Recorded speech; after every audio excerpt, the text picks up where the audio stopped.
Hello and welcome back to the Watford Way. I'm James and today we have your Watford versus Birmingham City match preview. And big game as always.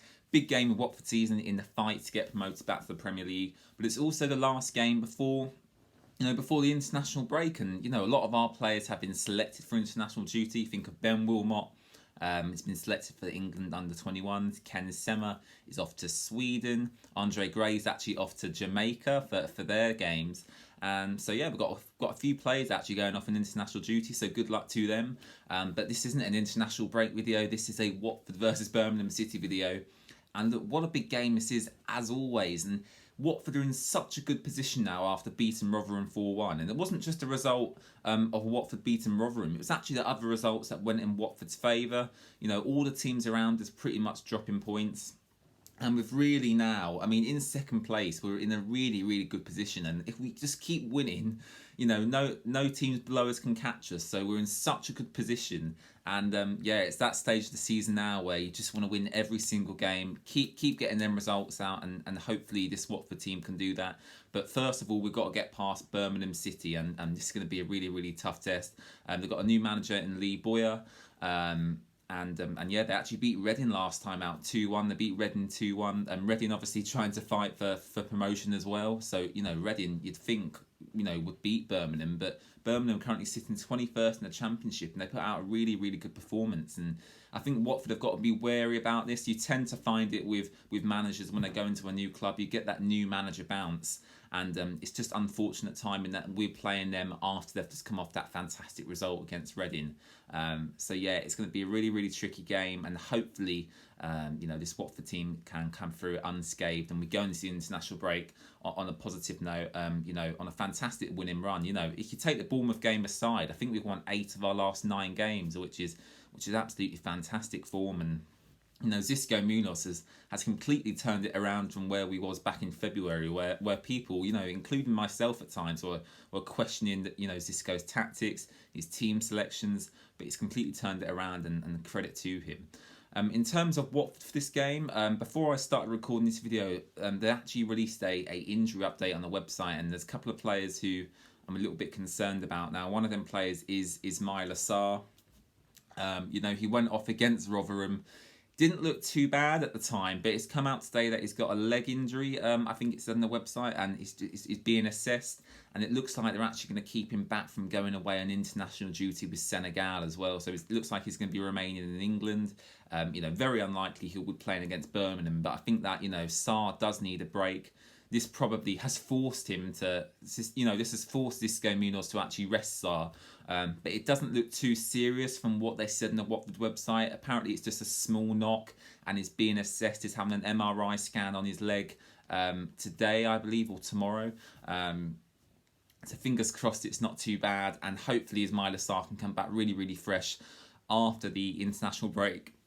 For the running that we've got towards the end of the season against Brentford, Swansea, really, really tough games. You've got to play Norwich as well. So we want Sarr fresh for them games, and hopefully, this international break gives him the rest he needs. And there was an update on Tom Cleverley as well. Tom Cleverley, not back yet, but hopefully after the international break, towards the Easter holidays, he should be back. And Christian Kabasele is back in full training. So, centre-back isn't really where we need players back from injury, but there's a positive that Christian Kabasele is back in full training, and hopefully we get to see him very, very soon. Right, my starting 11 prediction. Now, I pretty much got it spot on actually against Rotherham. Zinkernagel was included, and I'd probably keep it the same for Birmingham City, obviously aside from Ismail Assar because he's injured. So I'll quickly run you through my starting 11. So in goal, I know Ben Foster's back from injury, but for me, I just want to keep it consistent. The centre-backs have now got used to Daniel Batman. They know what he's going to do. So I'll probably keep Daniel Batman in goal. Again, done nothing wrong lately. Ben Foster, fantastic goalkeeper, as I say every week, but Daniel Batman, he's got to keep his place, hasn't he? I think over the international break, I'll do a video talking about that situation and what should happen. But I think for this game, before the international break, Daniel Batman should keep his place.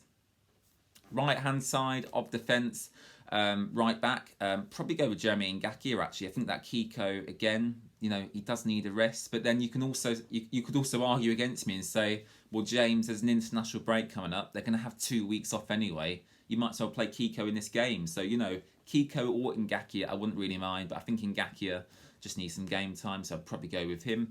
Siriota, of course, fantastic header against Rotherham. I'd probably keep him in defence alongside William Troost-Ekong. But again, William Troost-Ekong, it's another one where he has looked shaky in a few matches recently. Do you just chuck Ben Wilmot in there? He's good at playing with the ball out of his feet. William Troost-Ekong has looked shaky doing that lately, so maybe you throw Ben Wilmot in there. So that's another shout. Ngakia right back, William Troost-Ekong to partner Siriota. And left back, you know, I'd probably go with Adam Messina. I think we've not seen enough of Ashraf Lazar to suggest that he's up to standard to play in this Watford team. And that's a shame, actually, because he does seem like a really nice guy. But Adam Messina's been fantastic recently. Obviously, he got the goal against Nottingham Forest, scored the free kick against Cardiff City. So, yeah, Adam Messina's got to keep his place. The midfield three is probably our strongest point in our team, actually. The Chalobah, Zinkernagel, Hughes. That three in midfield is superb. You know, Zinkernagel with 2 assists against Rotherham. You know, what a guy, what a player. And I'd keep that the same, actually. I would keep that the same. You know, Chalobah is not going on international duty. Neither is Will Hughes. And I don't know about Zinkernagel. I've not seen anything about that yet. But, you know, that midfield three, you know, they can have a rest over the international break. And they're in such key positions for us that I think we shouldn't really be rotating that too much. You could maybe throw Dan Gosling in instead of maybe a Chalobah, maybe, because he obviously did score a goal against Rotherham. But you know, apart from that, I'd keep the midfield three the same. Front three, obviously, as I said earlier, Sarr is injured. So what I might do, this is really difficult, actually. I might do... So Sema on the left, or maybe you rest. This is a really difficult decision, actually. If I was Xisco, I wouldn't quite know what to do, because if Zinkernagel's going to play in mid, I'll tell you what you could do. Actually, this is a good point.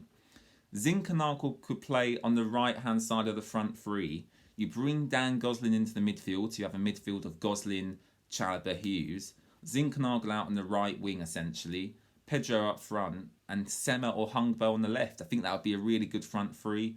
And yeah, I'd like to see Xisco do that, obviously. So Xisco Munoz, if you're watching, I hope you take my advice, and I would love to see that front three. But that was really difficult, actually. I was kind of sitting here thinking, what should I do? What should I do? So I do have sympathy for Xisco. It is a really difficult decision, obviously, to make. But yeah, I mean, big game as always. Really, really excited for this. Score prediction. I mean, I got my score prediction against Rotherham wrong. I think I went for a 2-1 Watford win, if I remember. We obviously won 4-1, which is even better. So I'm probably going to go with... What should I go with? I'll go with a 4-0 to Watford. No. I'm getting too excited. I'll go with a 2-0 to Watford. You know, Birmingham do have this new manager bounce. They just beat Reading. You know, we can't underestimate them. So I'll go with a 2-0 to Watford. And I think it'll be a tough game.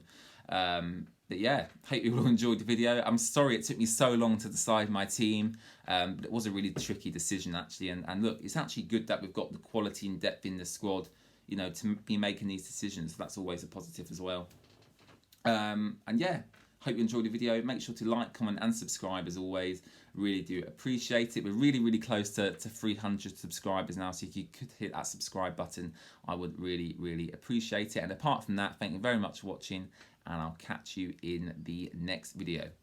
Bye-bye.